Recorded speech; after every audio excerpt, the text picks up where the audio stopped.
नमस्तेस्तु भगवन् विश्वेश्वराय महादेवाय त्र्यम्बकाय त्रिपुरान्तकाय त्रिकाग्निकालाय कालाग्निरुद्राय नीलकण्ठाय मृत्युञ्जयाय सर्वेश्वराय सदाशिवाय श्रीमान् महादेवाय नमः।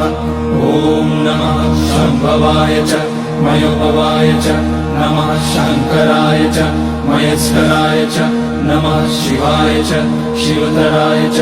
ॐ त्र्यम्बकं यजामहे सुगन्धिं पुष्टिवर्धनम् उर्वारुकमिव बन्धनान् मृत्योर्मुक्ष्यमामृतात्। नागेन्द्रहाराय त्रिलोचनाय भस्माकराय महेश्वराय नित्याय शुद्धाय दिगम्बराय तस्मै नकाराय नमः शिवाय। मन्दाकिनी सलिलचन्दन चर्चिताय नन्दीश्वर प्रमथनाथ महेश्वराय